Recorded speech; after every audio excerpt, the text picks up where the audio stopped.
All right, the time has come. I am going to do a review of my hair transplants. My transplants back in December. I'm at the 11-month mark, just coming up on the day that would make it exactly 11 months. Yeah, so you can see right now I'm not using any of the hair powder. So I'm doing this at first with darker light, and I know that there's a lot of trolls online that like to pick apart everything they can, and rightfully so, because there's a lot of nonsense information online. Anyway, I'm going to turn the lights on right now. I'm also going to get a flashlight to show you some of the things that you just have to learn to live with.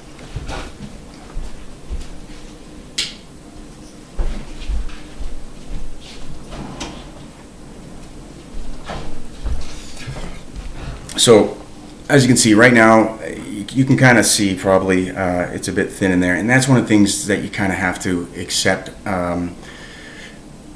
Maybe you could do some really dense packing. I find it hard to believe, and I've noticed that most of the photos that seem to be online, you've got indoor lighting or indirect lighting, things like that, which change the appearance of how much coverage you have.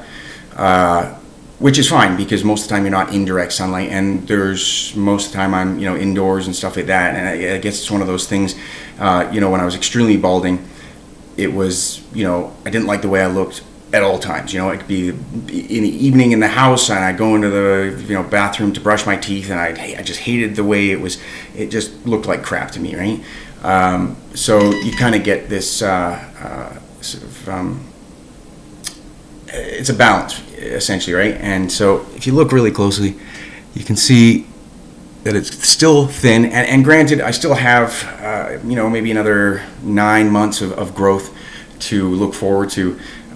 Most of the time they say that all of the growth will take place in the first 9 months, but judging by the photos that I've looked up of other people at the 18-month mark and stuff like that, they have thicker hair. It's like the hairs have matured, so while all the follicles have grown out at this point, no doubt, the hair will still mature. Some of those follicles that are meant to have 3 hairs coming out of them, or 4 hairs, are still in that process of developing to that extent. So anyway, I'm going to put the flashlight on here and show you. So it's thin, right?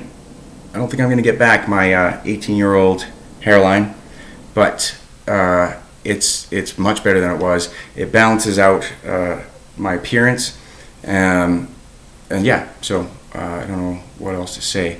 If I switch off the light here and then put the flashlight on, you get an even better impression of see. So if you've got the direct sunlight coming on you, yeah, it looks thin, right?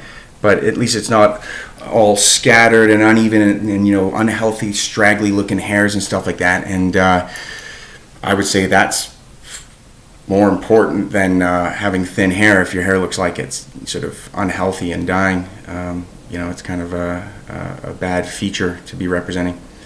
Anyway, I think that's it. I may do this over again because I'm not sure how this is going to turn out. And hopefully I'm going to add some photos. I'm still trying to figure out a photo editor and get the time to figure out how to use a photo editor in order to put in some pictures of the progress, show you photo. I mean, it looked ridiculous during the first few months of growth. First you have a red line where the hair implants went and backwards, and then eventually you've just kind of got sort of very small random growth at first for the first 5 months. But anyway, I'll try to get that out to people. So there you go. Another very unprofessional video by Ben. Take care.